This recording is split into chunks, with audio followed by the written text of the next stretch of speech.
Welcome to the 9th commemoration of the International Day of Remembrance and of tribute to the victims of terrorism.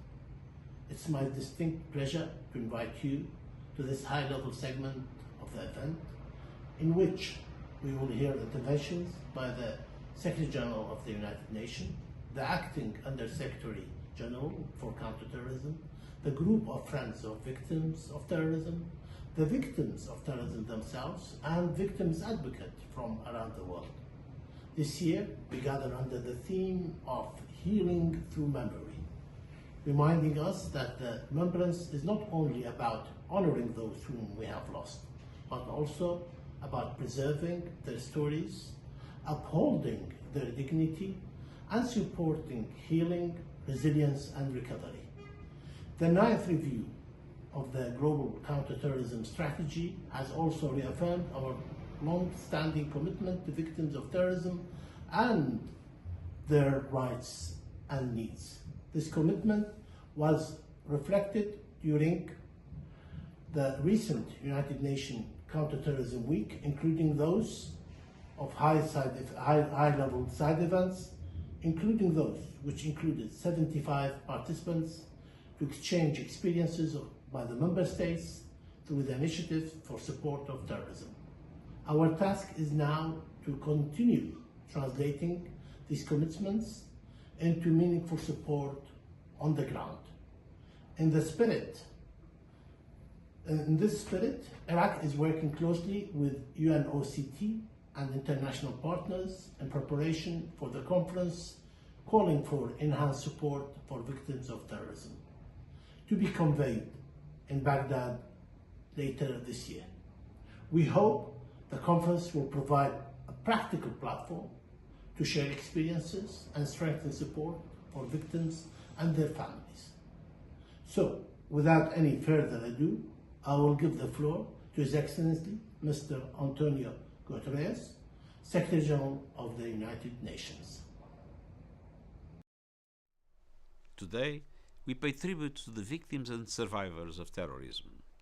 We honor their courage, amplify their voices, and reaffirm our commitment to their dignity and rights. This year's theme, Healing Through Memory, reminds us that remembrance is a pathway to recovery and renewal. But how we remember matters. Victim stories must never be exploited or used to sow more hate, including on digital platforms. When we commemorate responsibly, we protect victims from further trauma and counter the harmful narratives terrorism seeks to spread. Instead of letting terror divide us, we can and must stay united. Today and every day, let us stand in solidarity with victims and survivors and build a future free from violence and fear. Thank you.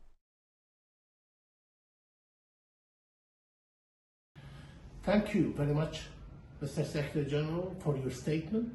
It's now my honor to turn to the Acting Under-Secretary General for Counterterrorism, His Excellency Mr. Alexander Zoryov. Excellencies, ladies and gentlemen, dear friends, it is a profound honor to join you today to commemorate the International Day of Remembrance of and tribute to the victims of terrorism. This year's theme, Healing Through Memory, highlights the vital role that remembrance plays in recovery and resilience. By honoring those whose lives have been lost and recognizing the experiences of victims and survivors, we reaffirm their dignity and help foster healing for individuals, families, and communities affected by terrorism. Collective acts of commemoration hold immense power. When societies come together in solidarity, they acknowledge suffering that must never be forgotten, preserve the truth of what occurred, and counter denial and distortion. In doing so, they not only pay tribute to those affected, but also strengthen the foundations of more resilient and inclusive societies. Yet remembrance must be undertaken with care. It must be victim-centered rights-based, gender-responsive, and trauma-informed. This is especially true in today's digital environment. While online platforms have created new opportunities to amplify victims' voices and foster solidarity, to often increased visibility exposes victims and survivors to abuse, harassment, and harmful media coverage. Addressing these challenges, it is important priority for the United Nations of counterterrorism. Through our work with victims' associations, we are committed to promoting approaches that place their rights, dignity, and perspectives at the center of national and international efforts. Ladies and gentlemen, today we will hear from victims and survivors representing different regions of the world. Their voices remind us that behind every act of terrorism are lives forever changed. This commemoration also marks an important milestone, the launch of the first victim-led publication developed by the Victims of Terrorism Association Network, known as VoTAN, entitled Building a Safer Internet for Victims of Terrorism. Drawing directly on the lived experiences of victims and survivors, it offers recommendations for governments, technology companies, and civil society to help create digital spaces that protect rather than re-traumatize those affected by terrorism. We congratulate VoTAN on this significant achievement and express our gratitude to the Kingdom of Spain for supporting UNOCT to establish the network, and to the German Federal Foreign Office, whose continued partnership is helping to sustain and strengthen it through 2026.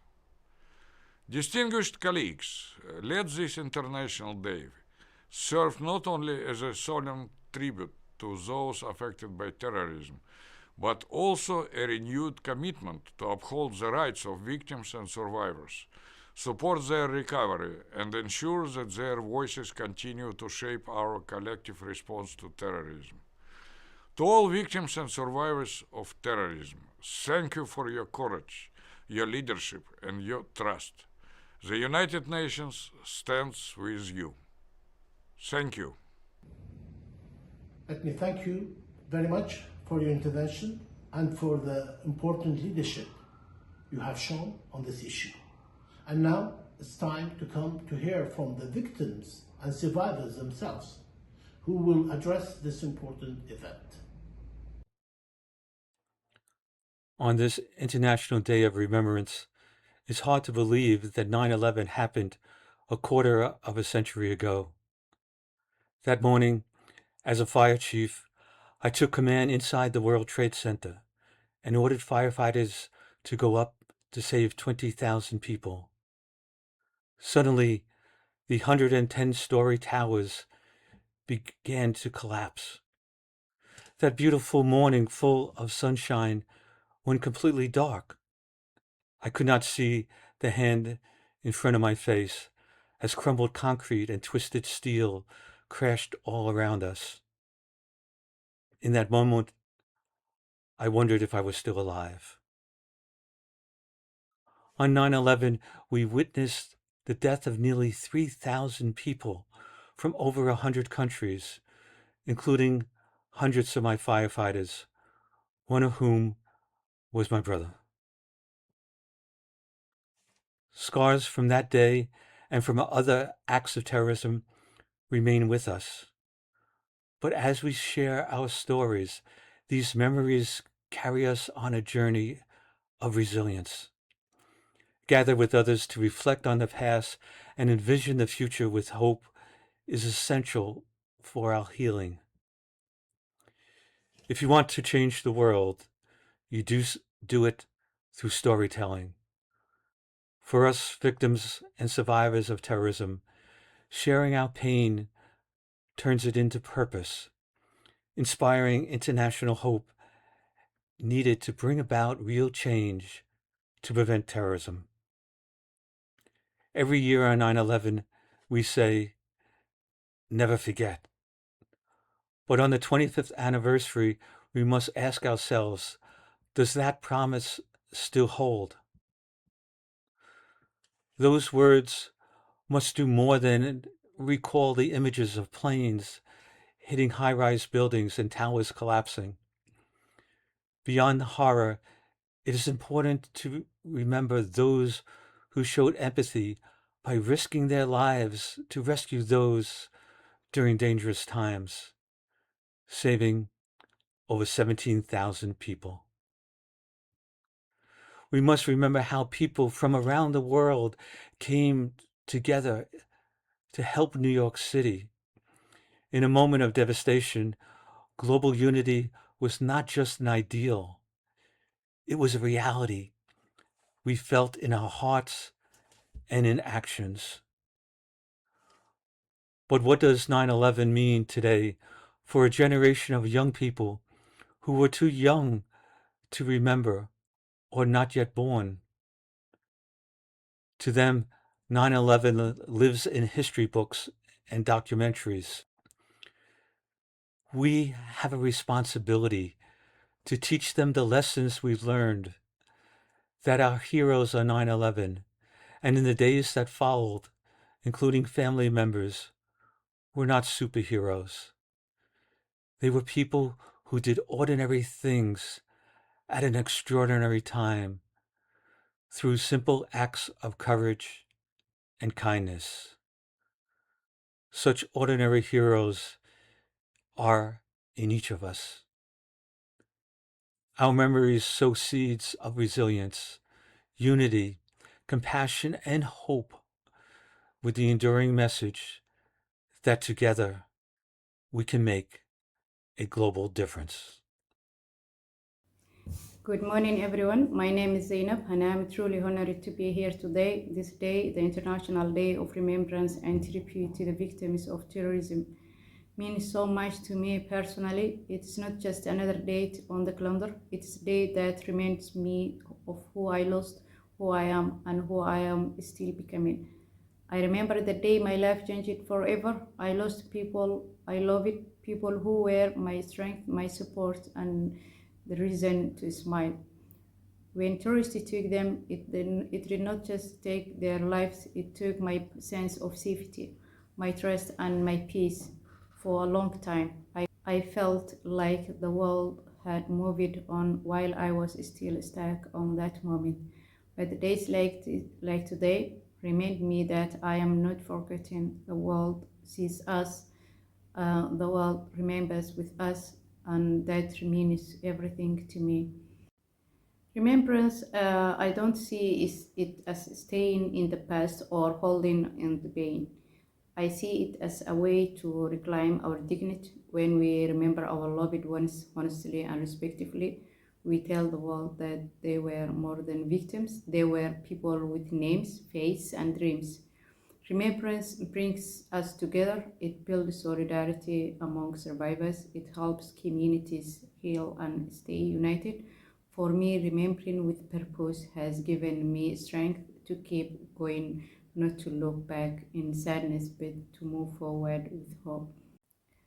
But we must also be honest about the challenge. Remembrance can sometimes reopen old wounds when victims are asked to tell their painful stories over and over again for cameras or news. It can cause re-traumatization, especially when there is no proper support afterwards.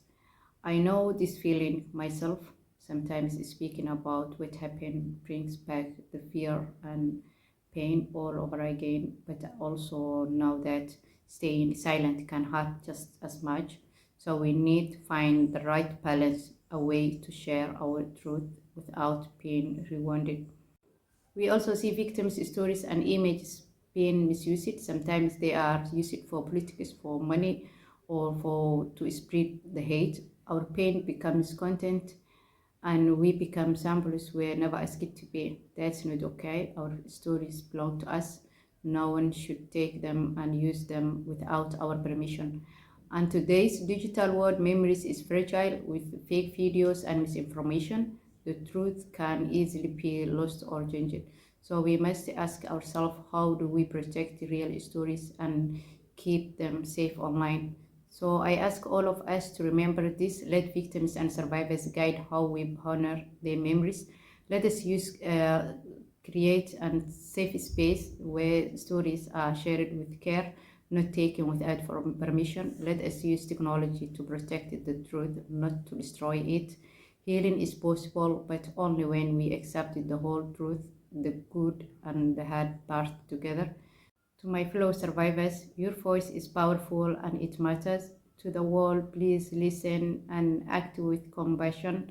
This day is for us. Let us make it count. Thank you so much.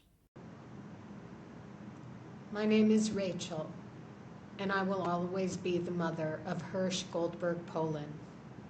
Hirsch will always be my only son. Hirsch will always be my eldest child. And Hirsch will always be 23 years old. Tragically, I am not unique. There are millions of parents around the world who have horrifically had to bury their children. Maybe you. Hirsch was kidnapped from the Nova Music Festival in Israel on October 7th, 2023. It had been advertised as being for love, unity, and peace.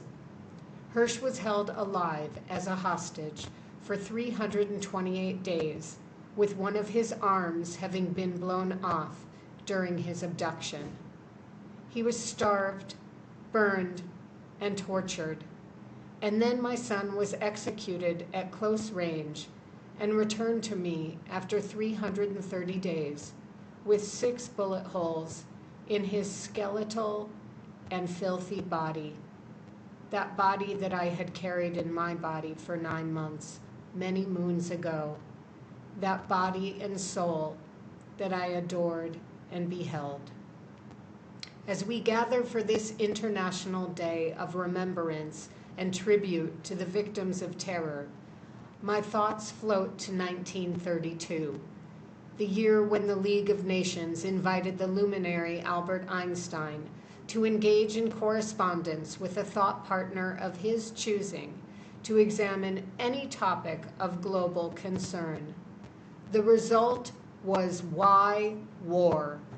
The magnificent and crushing revelations between Einstein and Sigmund Freud, the father of psychoanalysis. Although written 94 years ago, it could have been written this morning or 94 minutes ago.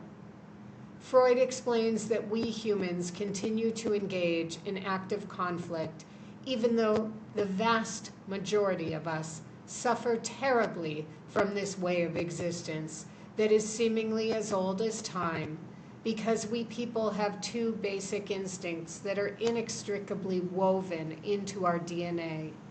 One is the drive to love, and the other is the drive toward destruction.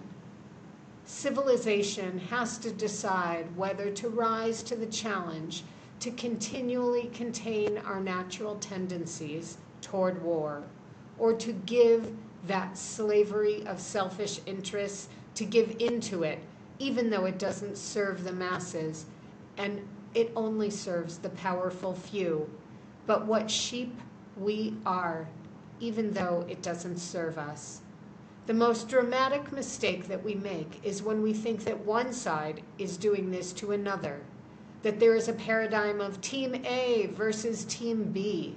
No, what Freud inherently is saying is there are people on both sides of any conflict whose drive toward destruction of the other is exactly the same, and therefore, ironically, those destructive entities on opposing sides, in fact, have more in common with each other than the very people they claim to represent. However, this also means there are people on both sides of any conflict who have in common the instinct to want to live in the absence of war, suffering, and in the absence of pain. Their motivations are hope and life and love.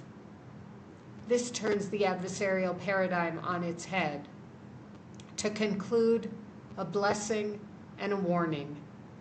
May we use our wisdom, strength, and light to do what is right. The choice is hard, but the choice is ours. We are the most creative, talented, intelligent, aggressive, dangerous, and violent creatures on this entire planet. It is a potent cocktail of traits. Beware. Shall we take the easy way out and follow blindly, even as we march ourselves right over a cliff? Or shall we push ourselves to live up to the most elevated challenges and goals that are presented? May we have the courage and discernment to choose well. Godspeed to us all. Hello everyone, my name is Yasmin Bouzidi, I'm 22. I lost my father in the tragic 2011 Uganda Cafe bombing in Marrakesh, Morocco. For years, carrying this loss has meant navigating a profound personal journey of grief. But it has also shown me why moments of remembrance are so vital. I will reflect on how acts of remembrance can strengthen solidarity, dignity, social cohesion, and healing. We must recognize that remembering our victims is not just about looking back at the sorrow. It is about keeping their human dignity alive and standing together against terror. When we share and honor these memories, we build a collective shield of solidarity and strength.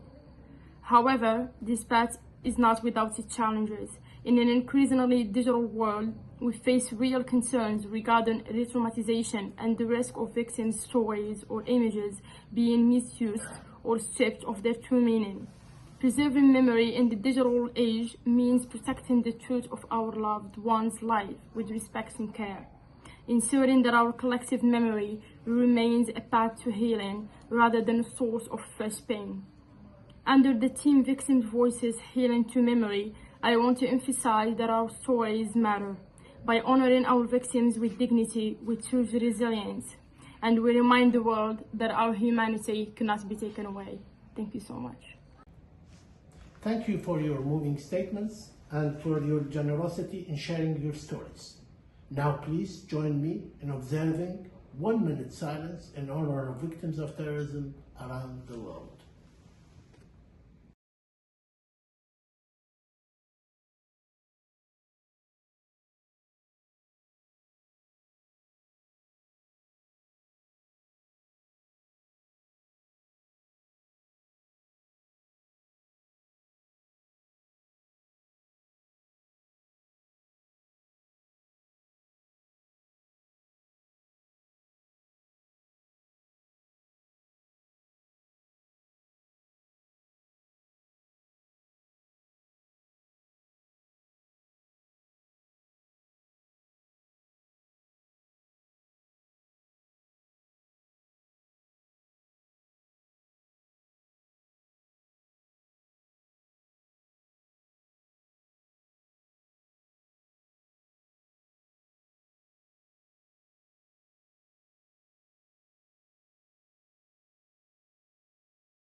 We will now turn to the co-chair of the group of Friends of Victims of Terrorism, the DPR of Spain, Ms. Ana Jimenez, will deliver a statement on behalf of the group. The floor is yours. Secretary General of the United Nations, His Excellency Antonio Guterres, Under Secretary General for Counterterrorism, His Excellency Alexander Suev, distinguished colleagues, ladies and gentlemen. I have the honor to deliver this statement on behalf of the group of Friends of Victims of Terrorism on the 9th and International Day of Remembrance and Tribute to the Victims of Terrorism. Today, we reiterate our firm commitment as a global community of nations to fight against the threat of terrorism in all its forms and manifestations, while recognizing and supporting the voice of victims of terrorism and their families. Today, we would like to amplify the voices of support and solidarity to the victims of terrorism and demonstrate that we are united, resilient, and to stand against terrorism. The heinous and evolving threat of terrorism has proven to be one of the biggest challenges of the 21st century.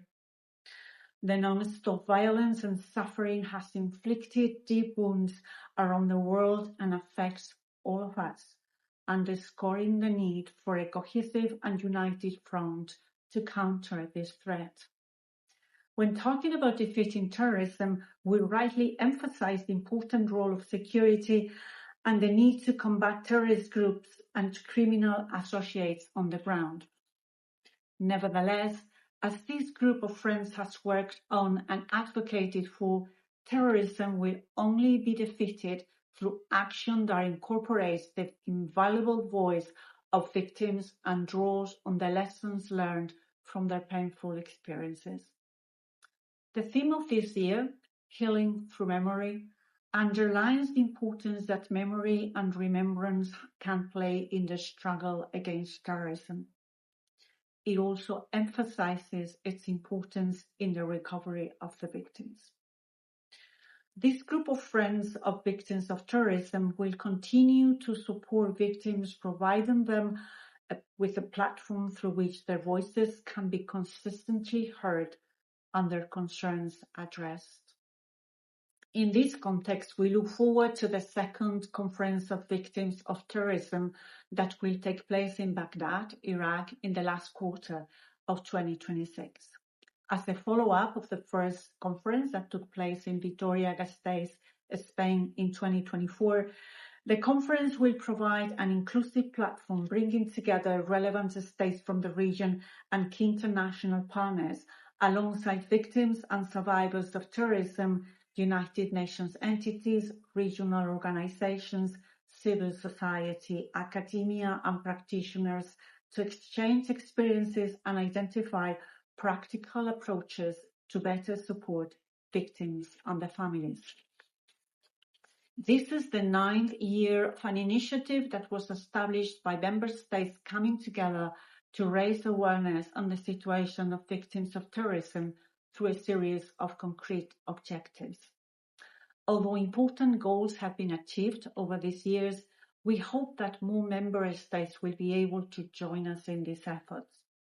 We need to work all together to continue addressing the terrible phenomenon of terrorism through our individual counter-terrorism strategies and the effective and comprehensive implementation of all the legal instruments approved in the framework of the United Nations.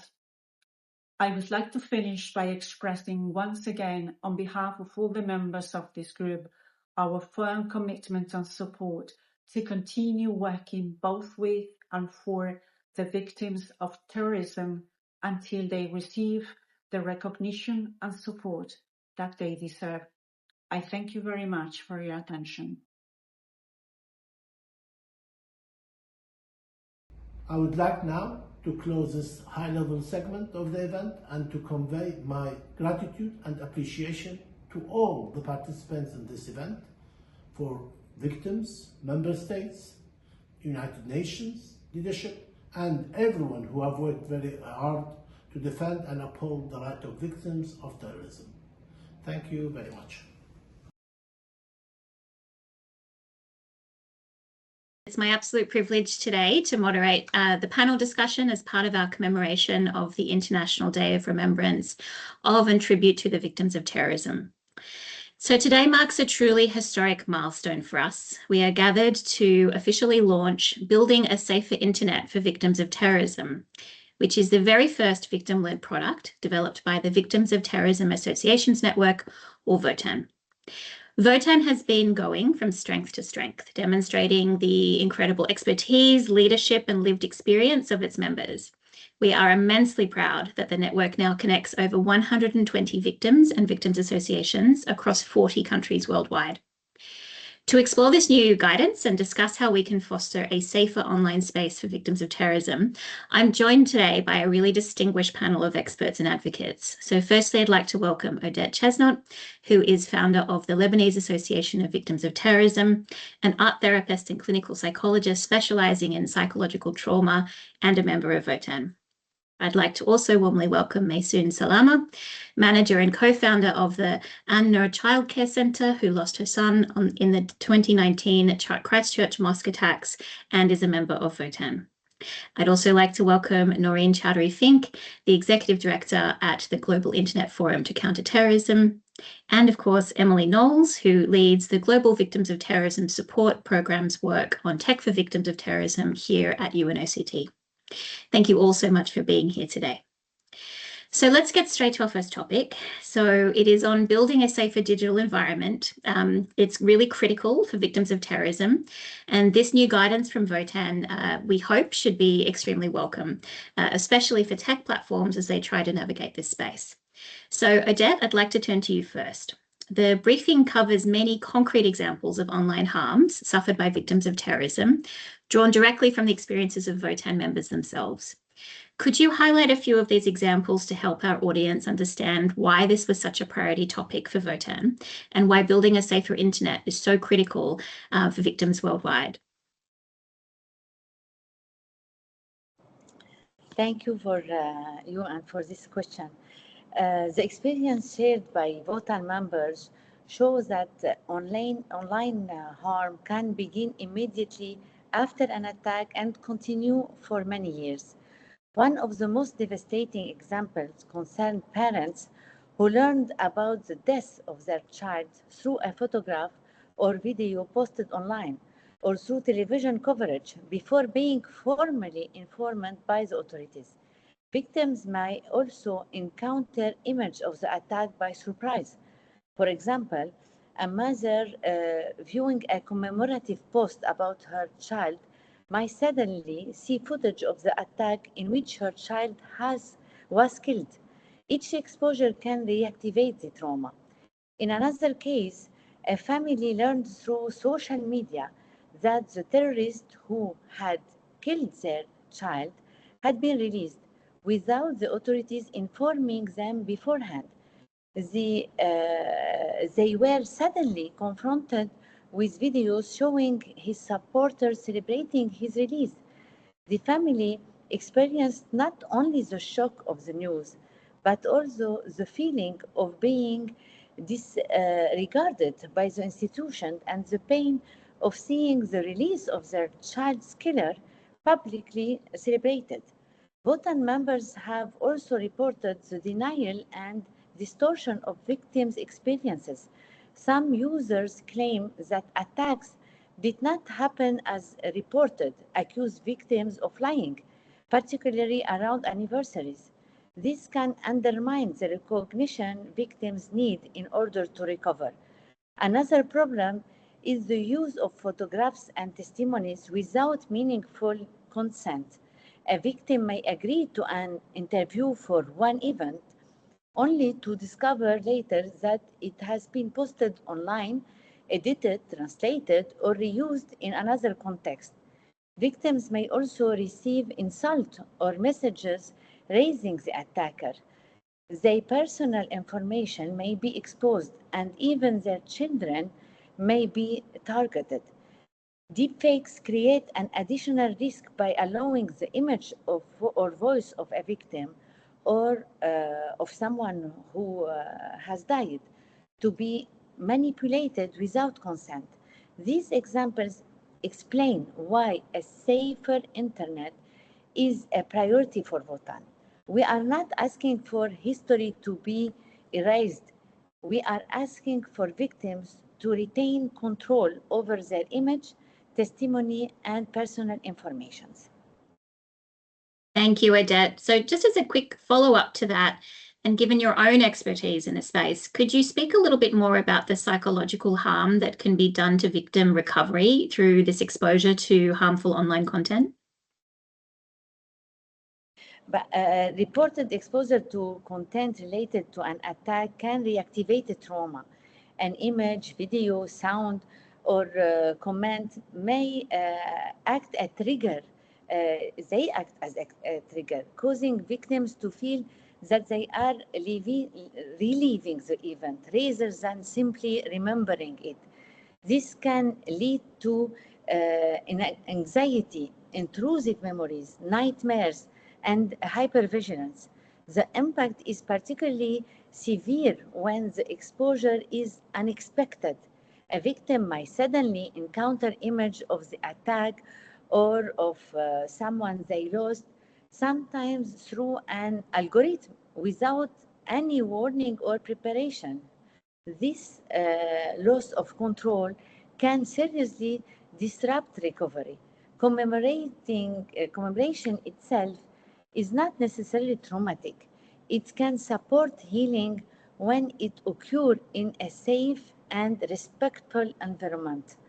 The problem arises when victims have no choice or control. A trauma-informed digital environment must therefore allow victims to decide what they see, how their story and image are used, and whether harmful content should be removed. Thanks so much for those insights, Odette. That's really helpful to be so practical and nuanced in that. So I do want to turn now to Maysoon. The briefing paper lays out 5 key components of a victim-centric approach to building a safer internet. Could you walk us through some of the recommendations VoTAN is making for tech platforms and reflect on how these relate to your own experiences? Sure. Thank you, Sian. On March 15, 2019, the Christchurch mosque shootings completely reshaped how the world views online harm. But for those of us living through the aftermath, the violence did not end when the physical attack stopped. The reality for victims and survivors is that platforms often reinflict trauma long after the crisis fades. We see it when recommendation algorithms randomly push graphic clips into our feeds as trending news. We see it with the rise of deep fakes built to fuel conspiracy theories, or when grieving families get locked out of a deceased loved one's memorialized account. Right now, the heavy lifting of digital cleanup falls almost entirely on the survivors. People are forced to spend their own emotional energy hunting down graphic imagery of their own trauma, only to get stuck in cold, automated reporting queues. That's why VoTAN's briefing paper demands a real mindset shift, moving past basic content removal and building a truly victim-centered trauma-informed framework right into platform design. In our paper, VoTAN lays out 5 key ways platforms can step up. I want to highlight 3 that matter deeply to our community. First, priority reporting channels, protected status. You cannot treat a grieving family member like a regular user reporting spam. When a verified victim flags content, it shouldn't sit in a generic automated queue. It needs to bypass bots and go straight up it needs to bypass the bots and go straight to trained human moderators who understand trauma.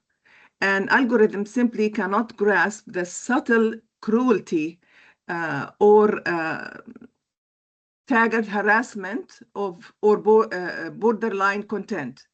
This needs to be backed up by cross-platform alters and graduate and guaranteed response times. Second, safety by design, calendar safety, and engagement metrics. Platform systems need to be engineered to protect public mental health during high-stakes moments. For extremists, anniversaries aren't just dates. They are operational opportunities to coordinate re-uploads, share manifestos, and target survivors. Systems must automatically turn up detection sensitivity around these dates, When platforms profit off rage bait and controversy, they are directly monetizing the outrage that extremists rely on. Recommendation engines must actively neutralize trending graphic trauma rather than amplifying it for profit, while giving users real tools like keyword blockers and warning pop-ups so survivors can safely navigate their own feed. Third, activating the golden hour protocol. The first 6 minutes after an attack shape the entire lifespan of its online harm. Platforms need pre-arranged crisis response rooms that go live instantly.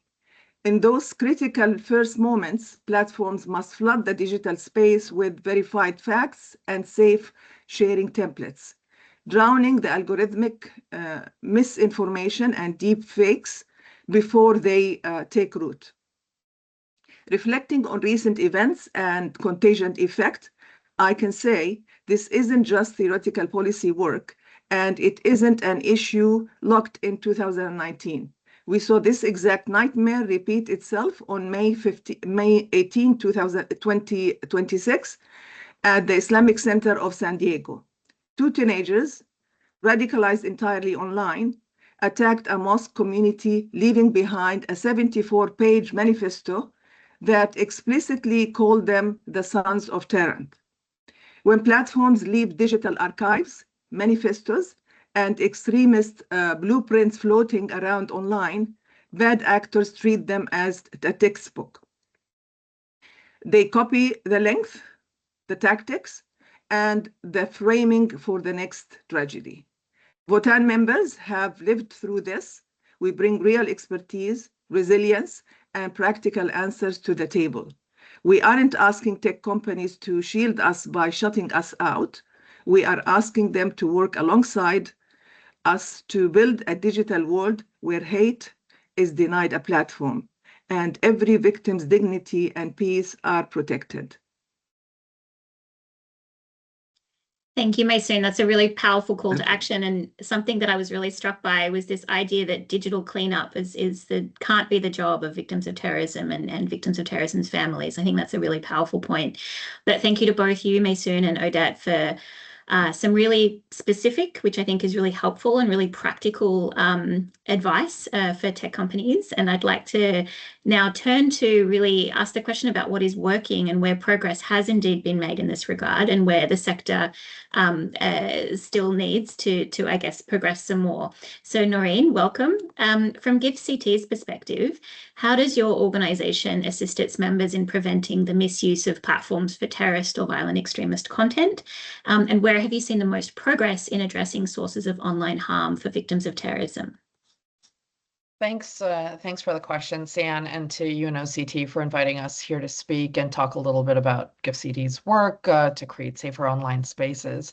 And I think just before I get ahead of myself and go into my response, I just wanted to take a moment here to remember and honor the victims of terrorism and the survivors and all whose testimonies shape our work and mission. I think at the end of the day, everything that we are doing online, offline, in communities, in policymaking for is really about safeguarding human beings and creating safer spaces. So for connection. So I think that just taking a moment to remember that goal is really important. We've been talking about counterterrorism issues now for many decades, but I think a real difference now is that today many of our collective memory lives online. And so we see digital platforms are places where victim stories are shared, where communities come together, and where education and remembrance can reach audiences around the world. And we see emerging technologies showing great promise and opportunity in regard, a little bit about what we're doing here today, which is made possible, of course, by technology. But as both Odette and Maysoon have highlighted, these same spaces also expose, and we know this, victims and survivors to renewed harm through the circulation of graphic attack footage, glorification of perpetrators and online harassment. So for us, that's why we really thought the launch of the VoTAN briefing paper was both timely and important. And we were really pleased and honored to contribute to this initiative by sharing some of our existing best practice and guidance across our member companies. But really, to get at the answer to the first part of your question, I want to take a step back and introduce GiveCT and our work, because in many ways that is the response to your question. That's how we try and make that progress. So if you don't already know us, we're a unique tech-led nonprofit organization bringing together more than 40 diverse tech platforms as members. And we also work with civil society, with governments and researchers and international organizations to prevent terrorists and violent extremists from exploiting digital platforms. But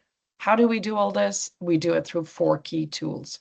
First, we have a platform for fostering information sharing and collaboration across our members. So it doesn't mean that at any given time we're just talking to one company. It means that there's almost 40 companies talking to 40 companies at any given moment and creating a really unique space for ongoing information sharing and collaboration. We have a hash sharing database for terrorist content, which allows us to share information about online content and harmful content with platforms without recirculating the content itself or any related PII. It means we can tell companies what kind of harmful, images and information might be on their platform through the use of this digital footprint or a hash. We have an incident response framework, which is how we are allowed to respond for sort of online content related to happening offline attacks. It means we can rapidly share information about the perpetrator and about any perpetrator produced online content as it's unfolding with all 40 of our member companies. And finally, our 4th tool is an academic arm based in King's College London, the Global Network on Extremism and Technology, which produces research and analysis and invites contributions from global experts and practitioners. We have spoken with many victims groups and associations about positive contributions, and I invite all of you as well to consider contributions. The work from GNet goes directly into our member companies, partners, and stakeholders, and so it's an incredible way to raise awareness and understanding about different dynamics. So the 4 tools we have to do our work at GiveCT are also 4 of the ways we make progress, as you asked, Sian. And that's the more we develop and refine these tools, that's a key part of how we advance the goal. But just in addition to help prevent the misuse of platforms for terrorist or violent extremist content, we also work with our member companies to develop their policies and frameworks. These include some of the publicly available community standards and reporting mechanisms, as you know, but our cross-platform dialogue and engagement also helps support knowledge sharing and capacity development on this front. And so a lot of what we're talking about here today can also find its way into our support and engagement to companies. But we know that technology alone isn't enough. It's not just about content moderation. We know that it's important to build different and multiple layers of expertise and engagement. So through our working groups, through practitioner resources, through initiatives such as our campaign toolkit, which is there to help civil society organizations and practitioners and activists create kind of counter-hate, counter-messaging campaigns, GiveCT is sure to support positive online interventions, amplify credible voices, including those of civil society and victims organizations, so we can help build resilience against terrorist and violent extremist narratives and not just focus on kind of the online aspect. To further get to the progress part of your questions, I would say we've shared these tools and resources with a growing number of companies. And as you know, we started with 4 founding companies. We're now at 40. And for me, progress looks like deeper engagement with that diverse tech stack. It means that we've also been able to deepen our engagement with the UN, of course, with OCT, with multi-stakeholder partners, and we've actually integrated considerations of victims and survivors as we develop our internal tools and processes, including the new incident response framework, which we updated. So tried to get through a lot there. There's always a lot more to be done, but I think through our commitment to membership criteria that includes a focus on human rights, obligations, our work supporting public education and member capacity development, we hope to keep advancing these goals and working with all of you. Thanks, Noreen. So I want to kind of pull on one thread here, which is actually to focus on the tech sector themselves. Yeah. So what do you see really as the main challenges that face industry, you know, despite all best intentions to do the right thing and to protect victims of terrorism on these spaces? But what do you see as the main challenges when it comes to actively protecting victims of terrorism from online harms? I don't know if I can think of just one main challenge. I think there's actually several in this space. As you say, as we continue to progress, there's a lot more to do. So first, I think a challenge facing industry as well as the partners in policy practice that are kind of symbiotic with this sector and in order to make these changes. First, the online environment is evolving rapidly, which means there's new ways for harmful content to be produced, manipulated, and disseminated. And that means that relationship between what's happening online, policy, and practice needs to keep pace with a really rapid pace of development. And we know that it's not always easy for sectors to move that quickly. Second, I think, is deepening and improving our understanding and response to the full range of harms experienced by victims and survivors. And I think it's not always clearly understood that these harms often extend beyond individual pieces of content and can include, what both Odette and Maysoon have so eloquently described: persistent exposure, amplification, long-term emotional impact. And so that means investing in research and analysis and education. Third, and I think Maysoon outlined this perfectly, effective responses have to take into consideration the perspectives of those most affected. But that also means sustained and structured engagement with victims, with survivors, working with trusted civil society partners. And, however much progress there is, there's always more to be done in that space. So it's always going to be a challenge to balance as much as, different sectors want to do with what is feasible. And finally, we've heard this before so many times, but it's so true that no single platform, government, or organization can meet this challenge alone. We've seen that as platforms improve their responses on these fronts, adversarial actors adapt and shift very quickly to other platforms or other spaces. So we are not talking about just a single platform responding, but it also means governments and organizations have to be working with companies, with public-private partnerships. And we know that that's very easily said and acknowledged, but it's not always that easy or quick in practice. So I think that really making sure that we can deepen collaboration across the digital ecosystem and industry, but also keeping victims' needs at the center of the efforts will continue to be essential to building safer and more resilient spaces. Thanks, Noreen. That's really clear and really important message. And of course, we would always advocate and put forward VoTAN as a great resource for the tech industry for a one-stop shop for that kind of advice and engagement.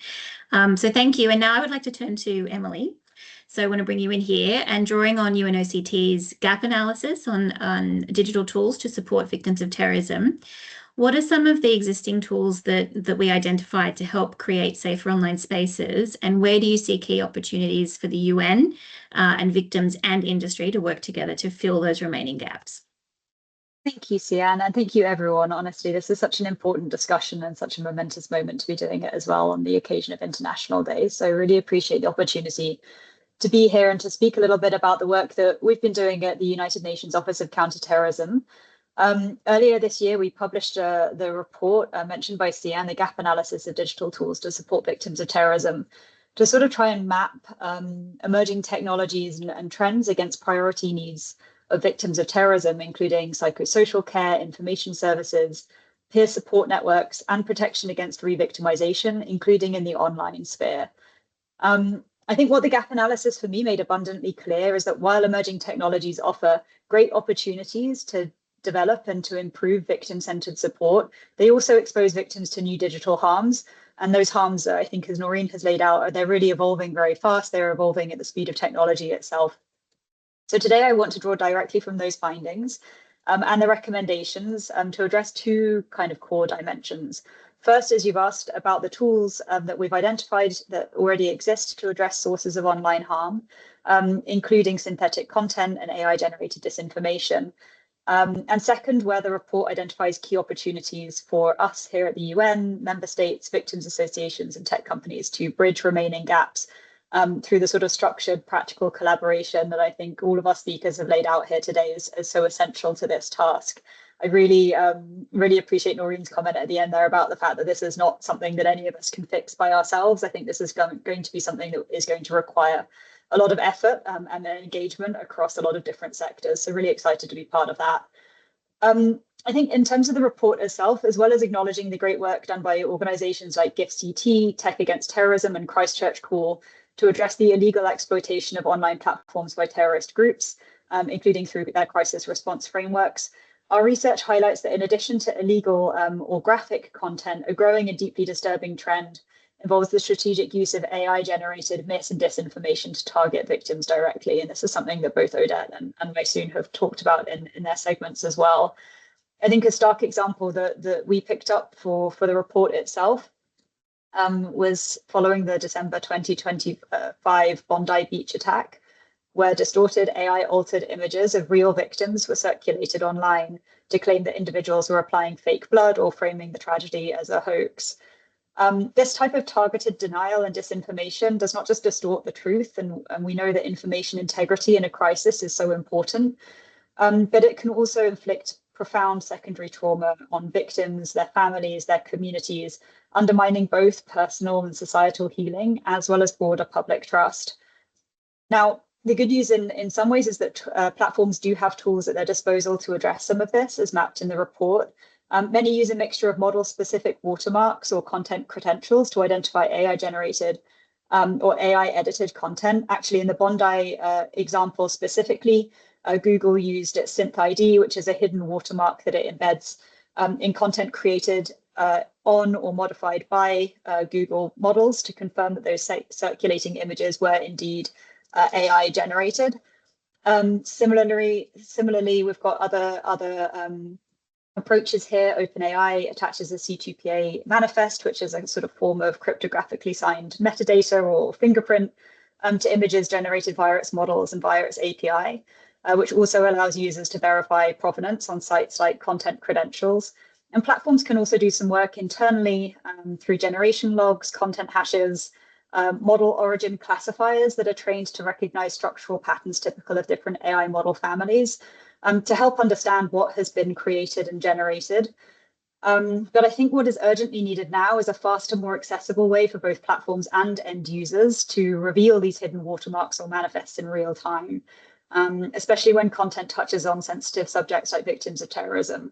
We need sort of swifter, trusted pathways to discredit, downrank synthetic disinformation before it takes hold of the public imagination and goes viral. And I think this is one of the big challenges and one of the challenges of an ever-evolving sector.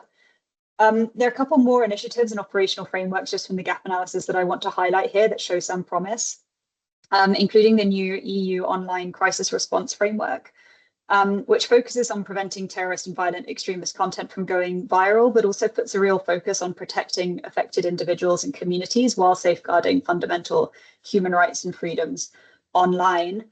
We've seen also at the national level, Spain's Centre of Intelligence to Counter Terrorism and Organised Crime has been actively collaborating with victims associations to define and remove harmful content, deploying dedicated teams tasked with ensuring that not only disinformation is considered, but also other sorts of materials that risk re-traumatizing victims, which brings me to a crucial nuance highlighted throughout our findings and indeed throughout our discussion today about managing content that is harmful to victims, but does not constitute disinformation and does not cross the thresholds of being illegal or graphic in nature, because not all traumatic content violates standard platform policies.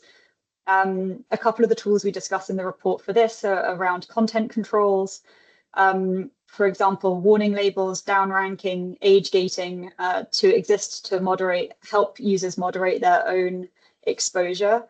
Both of Odette and Maysoon spoke a little bit about the importance of this and handing users back the control over what they see and when they see it. And as VoTAN also stresses in its briefing paper launched today, we can significantly reinforce these mechanisms by partnering directly with victims groups to ensure that victims have seamless control over their privacy and feed settings, particularly around sensitive anniversaries, memorials, trial dates, other significant dates. We need protective adjustments during these high vulnerability periods to prevent algorithms from amplifying emotionally charged or hostile content into victims' feeds, especially when they are at their most exposed. We do recognize that terrorism is just one of the many complex issues that industry trust and safety teams manage every single day.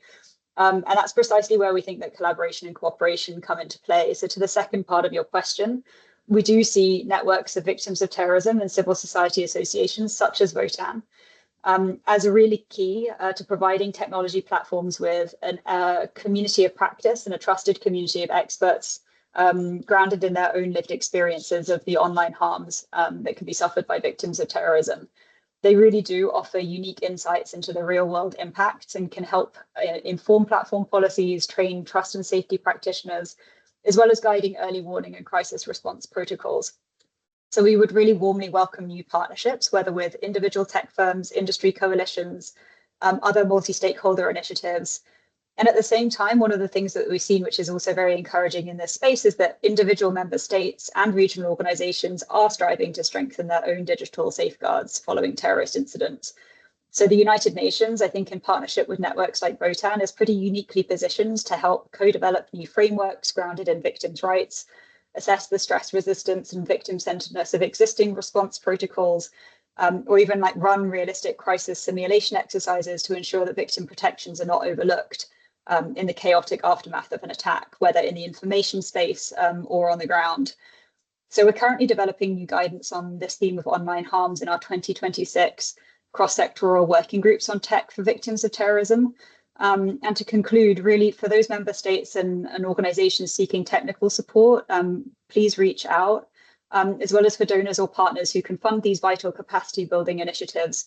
We're always looking for more partners in this space. I think this is going to be a really crucial effort in the years going forwards, as well as for industry leaders who want to build safer, more resilient digital spaces. Our door is always open to explore pathways to doing that and to how we can help and how networks like VoTAN can help support this effort.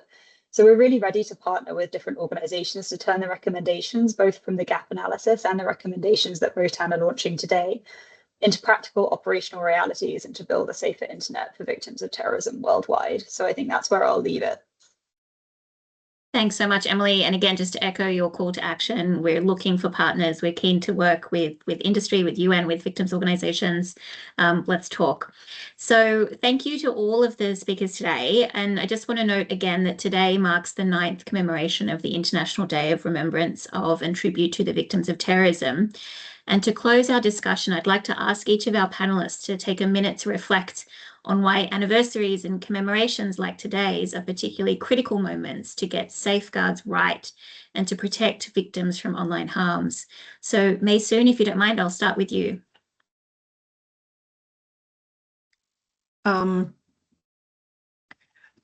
Days like today are sacred, meant for quiet healing and honoring those we have lost. Yet for survivors, these anniversaries are high-risk windows where old wounds are reopened online. Extremist networks weaponize memorial dates to re-upload attack footage and spread manifestos. When platforms push rage bait for clicks, they profit from the exact outrage extremists exploit, catching grieving families off guard. Getting safeguards right isn't just about compliance. It is a fundamental duty of care to prioritize human dignity over engagement metrics. Ensuring remembrance remains about community, safety, and healing, not digital harm. Thank you. Thanks so much, Maysoon. Odette, over to you. Yes, no, anniversaries and commemorations are essential moments for victims. They acknowledge their suffering, honor those who were killed, and help transform painful individual memories into a meaningful collective memory. However, there are also periods of heightened emotional vulnerability. Images of the attack reappear, media attention increases, and victims may be more exposed to violent content, disinformation, harassment, or the use of their stories without their consent. A commemoration must never become a new source of trauma. Platforms, media organizations, and institutions should anticipate these periods by strengthening moderations, warning victims before sensitive consent is shared, and verifying their consent, and enabling them to obtain the rapid removal of harmful content. Protecting commemoration does not mean erasing memory. It means creating a space in which memory can contribute to recognition, dignity, and healing instead of exposing victims to violence once again. Thank you. Thank you, Odette. Noreen, your reflections? Yeah, I think, anniversaries and commemoration like the ones today are really important for remembrance, solidarity, healing, and I think also very importantly for sharing the burden of memory, right? The anniversary means that we are collectively sharing the memory of a traumatic event. But we also have seen and we're hearing how the harms that arise can be so damaging. We've seen that as attention increases around an anniversary. We've seen graphic footage, images, extremist propaganda, glorifying content, and we know that can resurface and spread rapidly. I think understanding this dynamic helps boost preparation and awareness on the response and mitigation side. Unfortunately, it also creates potential opportunities for copycats or perpetrators who want to maybe exploit anniversaries to gain attention for their violence and goals. So also from a law enforcement preparedness point of view, it's really important to understand what happens on these anniversaries and commemorations.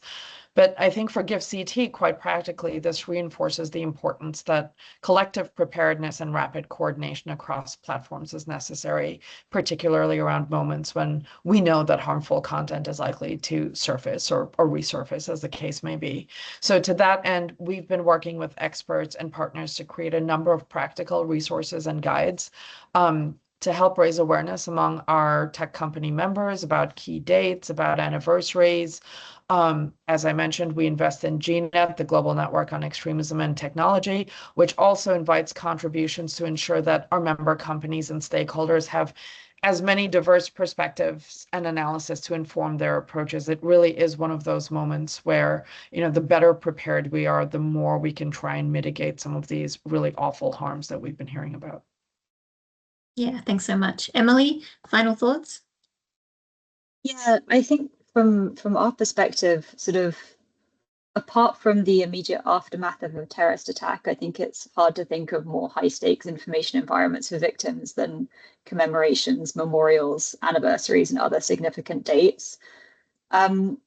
These are difficult information environments, but also deeply emotional moments for victims, their families, and their communities. So right when a victim is likely to be at the most vulnerable is when the chances of harmful content is most likely to hit their feed, or online harm is most likely to occur. And we've heard so much today about the value of memory for healing. I think it's really vital for us to take that away as a community and step up and do better to protect those precious moments from becoming vectors for re-traumatization. I think the other consideration for me is that, we can't know when or where the next terrorist attack will occur, sadly. We need to prepare in advance for crisis communications that are ready to activate the moment that they are needed. But to some extent, we can prepare for the information environments that surround anniversaries and key dates. We need to work together to map and to track these so that harmful content can be caught early if it cannot be prevented entirely. Thank you, Emily, and a really heartfelt thanks to all of our panelists today, Odette, Maysoon, Noreen, Emily, for sharing your really invaluable expertise and experiences. And in fact, your vision today was really wonderful session. So as we've heard, protecting victims of terrorism online requires continuous commitment, trauma-informed, victim-centric and actionable safeguards. And this groundbreaking victim-led briefing paper that we have developed is a vital step forward. So we strongly encourage everyone watching today to read the full briefing paper, which is Building a Safer Internet for Victims of Terrorism, Recommendations from VoTAN, which is available now on the UNOCT website. So thank you all for joining us, and thank you for supporting this vital work. So I would now like to pass the floor back to the Victims of Terrorism Associations Network, to VoTAN, for their messages on the theme of healing through memory, to close out today's commemoration of the International Day of Remembrance of and tribute to the victims of terrorism. Thank you.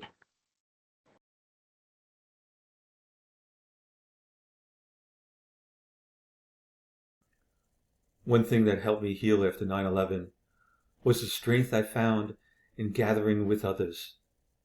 Sharing stories allowed me to honor the past, while looking to a hopeful future kept me moving forward to live each day with purpose and resilience.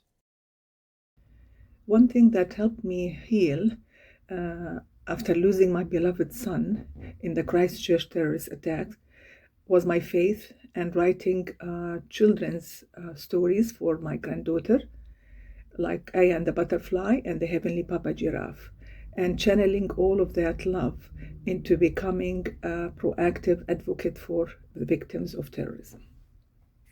Healing through memory means carrying my angel daughter Sarah with me every day. We honour those taken from us by remembering how they lived, not just how they died. Through memory, we find courage, hope, and a way to keep their love alive. For me, healing through memory is about the remembrance of goodness, very deep in our hearts. In the midst of evilness, we have hope and gratitude because we remember what is good. The International Day is very important because it is solidarity. The pain of another becomes our own, and the joy of another becomes our own to celebrate. What helped me heal is the comforting presence of family and friends who were with me beyond time and space, physically and spiritually. One thing that has helped me to heal is to be part of this incredible international network of victims of terrorism. Knowing you're not alone, working together with others to make things better for future survivors and to try to counter terrorism is so important, and I'm very grateful. En tant que thérapeute dans le psychotrauma, je vois tous les jours dans l'accompagnement des victimes que ce souvenir et la mémoire n'est pas que source de douleur. Au contraire, il donne un sens et ça permet d'avancer et de reconstruire sa vie. The International Remembrance Day gave us the strength to continue spreading the word of peace. As victims, we remind the whole world of the fallen ones, and we are trying to live our life smoothly, although we are not fully healed yet, as we remember the fallen ones every day. International Day is important for victims of terrorism. Every day of remembrance matters. Every tribute keeps alive the memory of those we lost and reaffirms our commitment to truth, memory, dignity, and justice. International Day of Remembrance and Tribute to the Victim of Terrorism is important to me because I am a survivor of terrorism. My pain becomes strength and my message is simple. Every survivor deserves to be heard, supported, and given chance to rebuild with dignity. We remember, we heal, we rise together.